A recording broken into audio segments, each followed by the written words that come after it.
how workaholism equals burnout, and 4 steps to breaking the cycle. Have you ever caught yourself checking work emails on a Saturday night or squeezing in extra tasks during your time off? Maybe you feel a sense of pride in staying busy or think that the only way to succeed is by working harder, faster, and longer than everyone else. It's a common belief. But here's the catch. This constant drive can lead straight to burnout. We live in a society that glorifies the grind and praises those who seem to always be working. But what happens when that relentless grind starts grinding you down? That's exactly what we're diving into today. Workaholism isn't just about working hard. It's an addiction to work, and it's one of the biggest contributors to burnout. But here's the good news. You don't have to stay trapped in this cycle. You can break free. Today, we're going to look at how workaholism leads to burnout, and more importantly, how to escape it before it's too late. So how exactly does workaholism lead to burnout? It all comes down to balance, or in this case, the lack of it. When you're constantly working, you're not giving your body or mind the downtime it needs to recover. Imagine your energy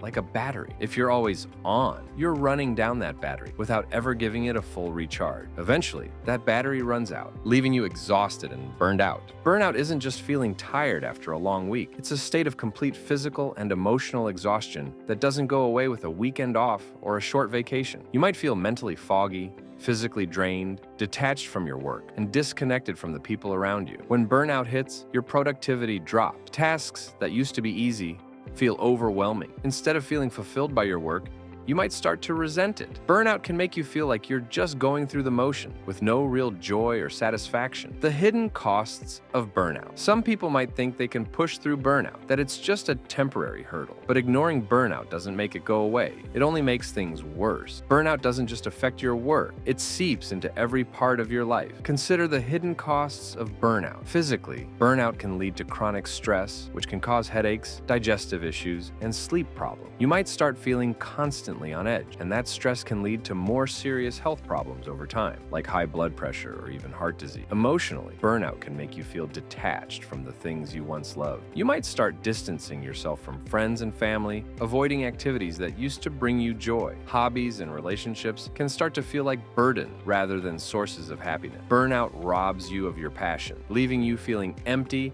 and unmotivated. Ignoring burnout won't make it go away. In fact, the longer you try to push through it, the harder it becomes to recover. That's why it's so important to catch it early and take steps to break the cycle of workaholism. Here are the 4 steps in breaking the workaholic cycle. Step 1. Changing your relationship with rest. If you're a workaholic, rest might feel like a waste of time, or worse, like you're doing something wrong. You might feel guilty for taking breaks, thinking you should be working instead. But here's a truth that's hard to accept. Rest is productive. Rest isn't about wasting time, it's about recharging so you can keep going. Imagine rest like charging your phone. If you don't plug it in, the battery will eventually die. The same goes for your body and mind. Start small. Take a 10-minute break in the afternoon just to relax, or block off an hour on the weekend to do something purely for fun. Give yourself permission to rest without guilt. The more you practice resting, the more you'll realize that it's not about wasting time. It's about refueling your energy and creativity. Step 2. Rebalancing your life. Workaholism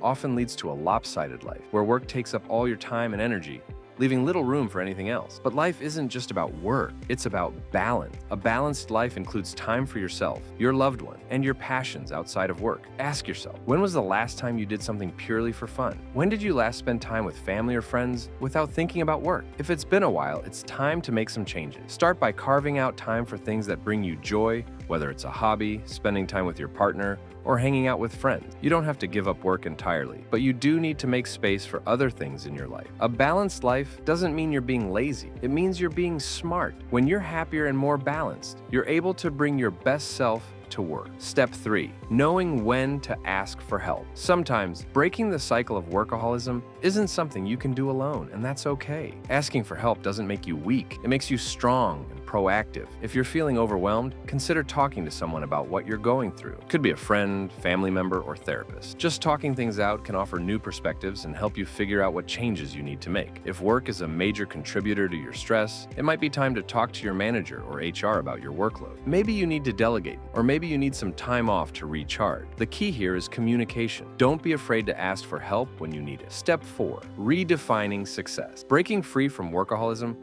also means redefining what success means to you. For many of us, success is tied to how much we can achieve. But true success isn't about working the longest hour or tackling the most tasks. It's about working smarter, not harder. Set realistic goals for yourself, and remember that success is about your overall well-being. Are you healthy, happy, fulfilled? If not, it's time to rethink your approach to success. When you prioritize your well-being, you'll find that you can actually achieve more in the long run. Workaholism might feel productive in the short term, but over time, it leads straight to burnout, and that burnout can spill over into every part of your life. The good news? You don't have to stay stuck in this cycle. By setting clear boundaries, taking real breaks, recharging through rest, and finding a balance between work and life, you can protect yourself from burnout and create a healthier, more fulfilling life. Remember, success isn't about doing everything. It's about focusing on what truly matters in a sustainable way. For all the high achievers out there, don't miss our next video, The Science of Rest: How High Achievers Can Recover Faster.